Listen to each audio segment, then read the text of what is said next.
Tiger था कि जो सिंध में उनको एक्सपोज कर रहा था, उनके स्कूलों में जा रहा था, जहाँ वो बकरियां बांधी हुई थी वहाँ जाता था, अस्पतालों में जहाँ दवाइयाँ नहीं होती थी वहाँ जाता था, अस्पतालों में जहाँ कंपाउंडर्स जच्चा बच्चा का इलाज कर रहे होते थे वहाँ जा रहा था, उनकी सड़कों को एक्सपोज कर रहा था।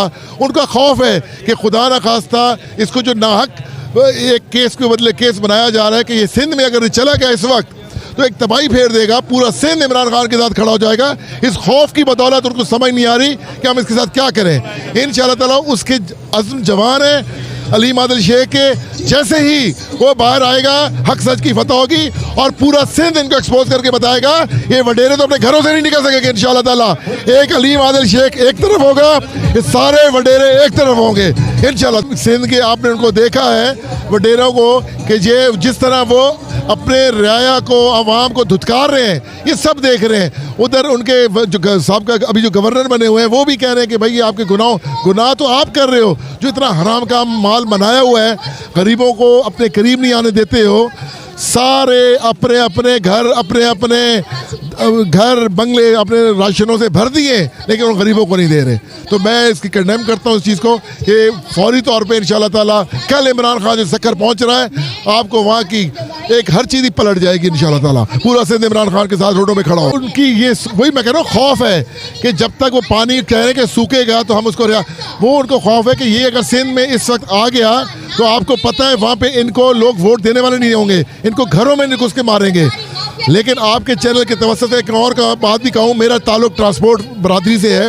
ये जो उन कंडियारों और उस रोडों में जो ट्रांसपोर्टर खड़े हैं, गाड़ियों वाले खड़े हैं, होटलें सारी बंद हैं और उनका भी मेहरबानी करके हुकूमत जो भी कर रही है उनका खाने पीने का और ड्राइवर का ज़रूर बंदोबस्त करें। 18-18 घंटे लग रहे हैं उनको कि कंटेनर्स लाने में। कराची हमारी एक्सपोर्ट कम हो गई है, इससे हमारी मैशत में फ़र्क पड़ रहा है और ड्राइवर बेचारे बिल्कुल पुरसान हाल है उन रस्तों में। इस चीज़ पे भी ये हुआ कि इससे पहले जो होता था कि ये वडेरे घरों में बैठे होते थे और यही बेचारे गरीब लोग उनको वोट दे के चले जाते थे।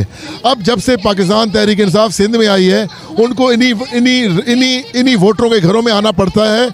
लेकिन जिस तरह अल्लाह ने इन सबको एक्सपोज किया है, कोई कश्ती में बैठा हुआ है, कोई चारपाई पे बैठा हुआ है, कोई पलंग पे बैठा हुआ है और उनको ज़मीन पे अपने नीचे बिठाया हुआ है, उनको खुदा का खौफ भी नहीं है। और कोई उन बच्चों के सामने बोटियां फेंक रहे हैं कि बोटियां फेंक के पकड़ेंगे उनको, मतलब ये उनका हाल है। पता नहीं वो किस तरह उनको नींद आती है, कल को चीज़ पलट भी सकती है। कल को इनके ऊपर आगे यही वजह है कि यही जो वडेरे सारे बाहर मुल्क जाते हैं, कैंसर ज़दा होके आते हैं और व्हील चेयरों में यहाँ के फौत होकर दफनाए जाते हैं। ये अल्लाह ताला की पकड़ है इनको, इस चीज़ की इनको समझ नहीं है। मैं मुल्क को पैगाम दूंगा कि इन सैलाब ज़दगान की पूरे पाकिस्तान में बढ़ चढ़ के मदद करें और खुदारा मीज़ान रखें, एक तरतीब के साथ सबको पहुँचाएँ। किसी घर में बहुत कुछ जा रहा है और किसी घर में आज भी फाके हो रहे हैं। तो ये जो सिंध में जो तंजीमों वाले लोग हैं या और कोई अच्छे लोग हैं, पढ़े लिखे लोग हैं, वो आगे आएँ।